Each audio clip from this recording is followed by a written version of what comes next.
ladies and gentlemen, boys and girls. Our next speaker is architect Baarish Date. It gives me immense pleasure to introduce him as he is also a very dear friend. He comes from a family of artists and designers. His grandfather was a theatre actor and both his parents are architects. His dad, Vasant Date, has played a major role in him becoming a multidisciplinary designer.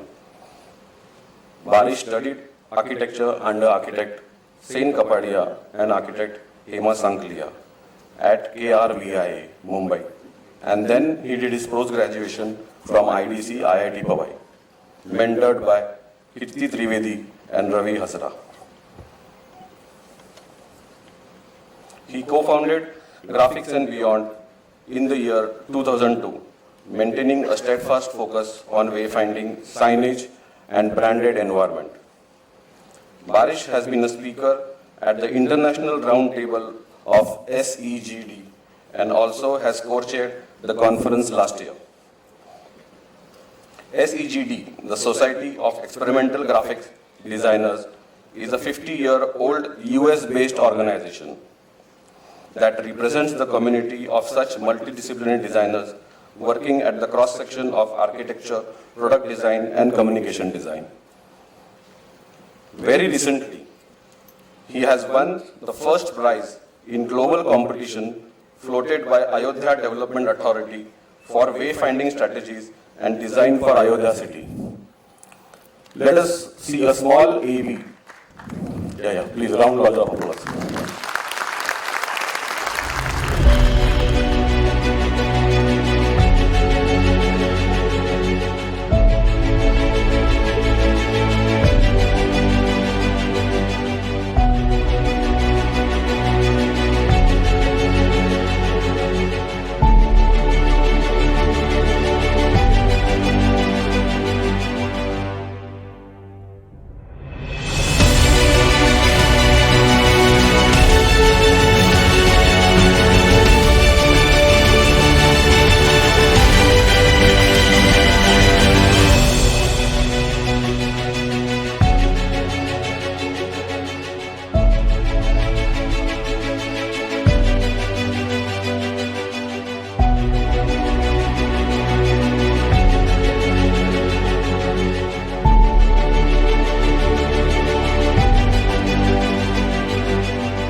Human beings are social animals.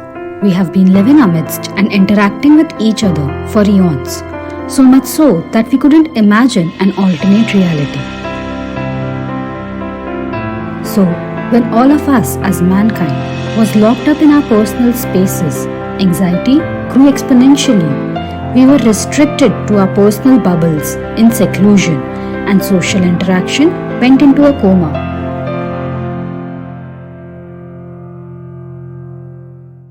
However, this reflective period was also a catalyst for some change. As the earth healed and dolphins resurfaced from the water, human beings contemplated. We contemplated our cooking, our new work routine, cleaning, and well life, of how we have led it till now and what really makes our existence worth it. Especially for us urban residents who are trapped in our houses and just with a speck of green outside the tiny windows. Honestly, haven't we all just stared at some tourist destination photo and mentally planned a trip there? These were our daydreams while navigating through the sudden emotional vacuum in our lives over the past 2 years. This led to a realignment of our priorities. People evolved and realized that the most intrinsic part, the most basic need of our existence is interaction. So when we did eventually step out, we realigned and reshuffled the view, and we were filled with vengeance. We went extreme. सगळ्याचं अति झालं. People planned revenge travel, shopping, meetups, whatnot. Everything in excess. And what was the stage for these emotions? Our fairly poorly planned, curated public spaces. Sometimes organic, sometimes not planned well. But now the scenario is different and it is changing. People realize that our public spaces need to exist in plurality. They cannot just be function oriented. Just a bench in the park isn't good enough anymore. And a lowly lit parking basement is highly unwelcoming. And well, the end users have got it now. People are more conscious about the places where they base and spend their time in. This shift is very evident, and people are embracing the idea of inclusive, experiential environments.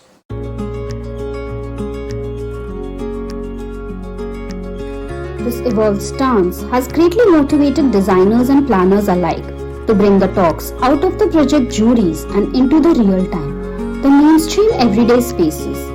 Every design deserves a narrative, and as we navigate through the various experiences weaved in its spatial fabric, the space transforms into a consequential place.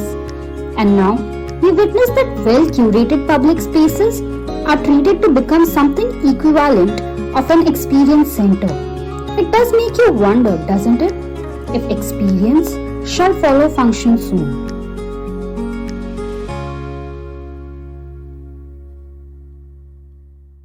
So the new norm could develop into experience following function. Quips apart, experience is becoming as significant as function now, even for our everyday spaces. But this experience is not restricted to our physical realm anymore. Recently, there's been a lot of digital acceptance, and this has changed how the world drastically works.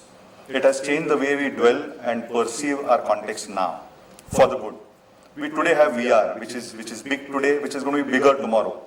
And it's a really big step ahead for all of us and has opened up a lot of doors for mankind.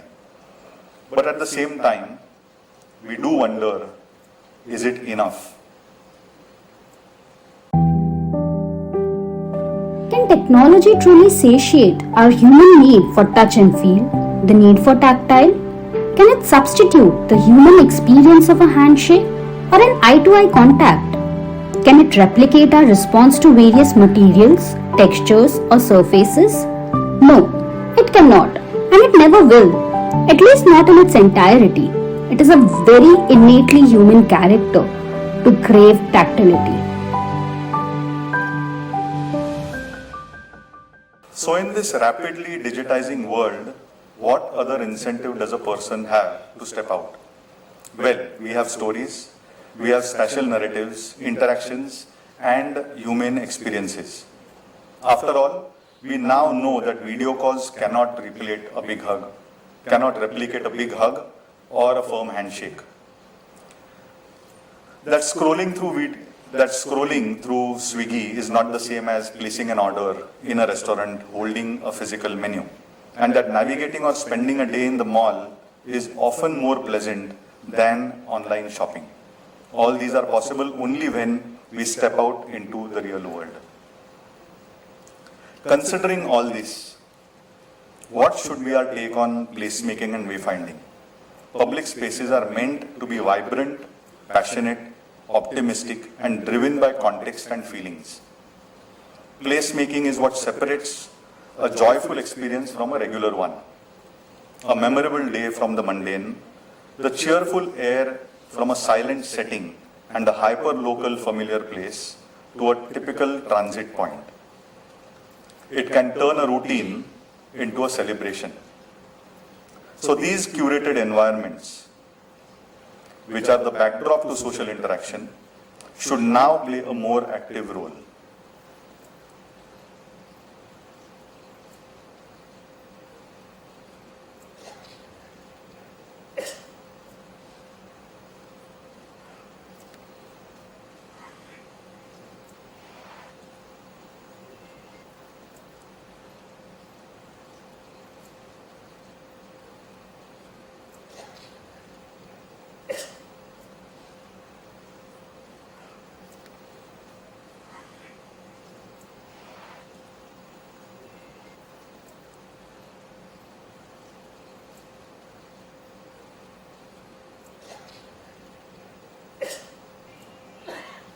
Consider, say, our retail experiences.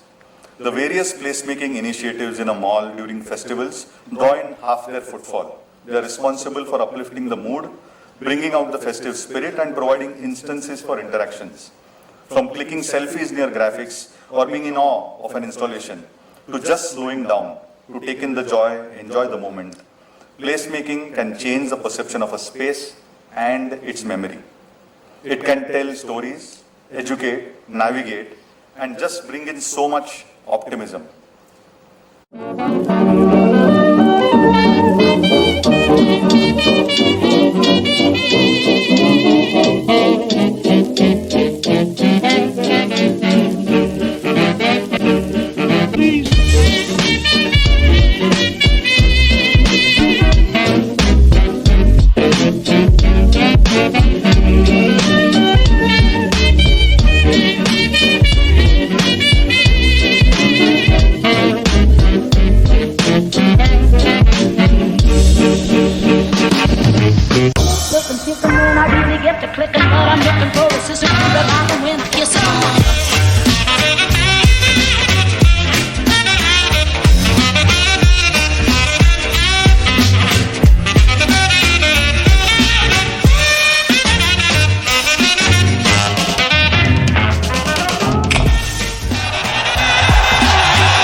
So that was City Center.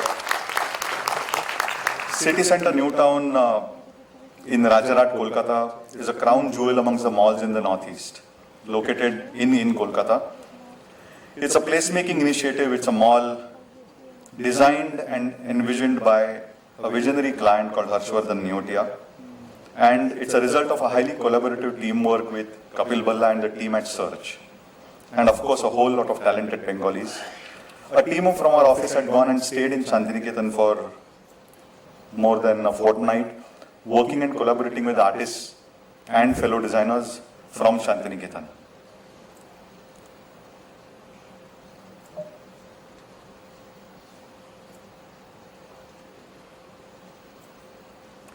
For every sound, there is silence.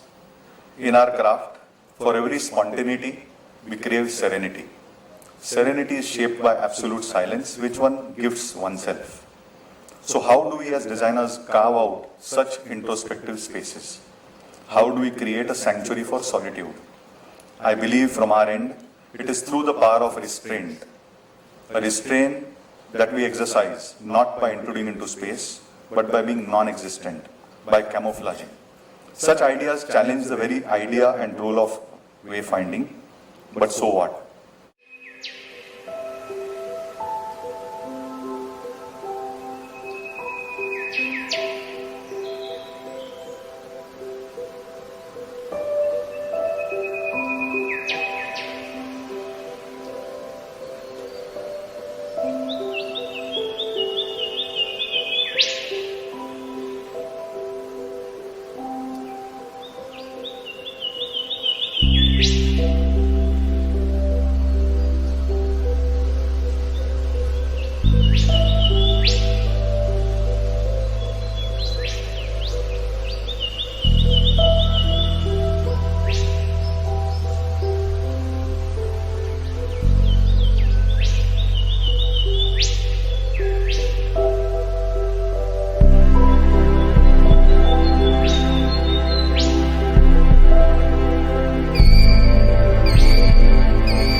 Courtyard Community Park gave us a rare opportunity for testing and pushing the boundaries of wayfinding in an extremely small environment.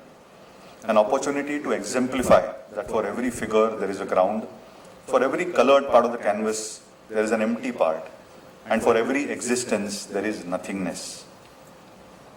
And from that, we will now look at Shaurya Smarak.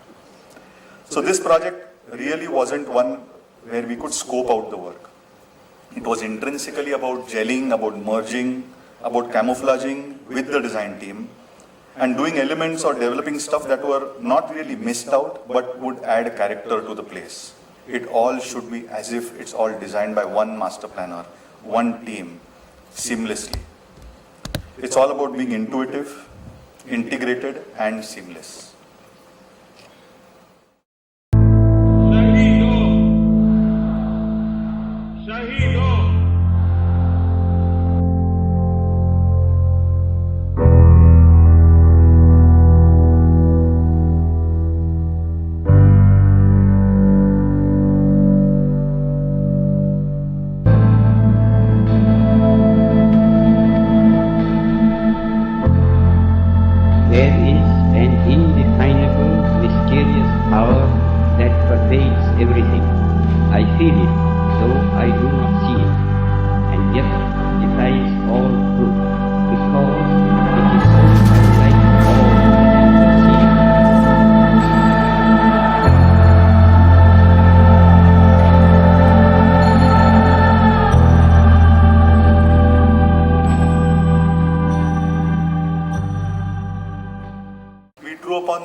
Of the battlefield, typography, material, palettes, textures, and informed this project.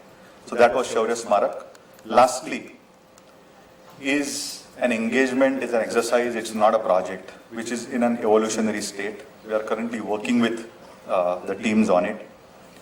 Born from an extremely altruistic initiative of two doctor brothers, Ramanik Bhai and Bharat Bhai, who took it upon themselves after they saw the plight of the Worli crematorium, that this needs to be redeveloped.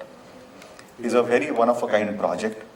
Antim Prasthan, or the Worli crematorium, intends to restore dignity in death, while collaborating with the very sensitive and involved team at Rahul Mehrotra Associates. Our core question was, how does one navigate grief? Drawing from the layers of life, we asked ourselves, how can we provide comfort and solace to the bereaved?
Isn't really our solo work.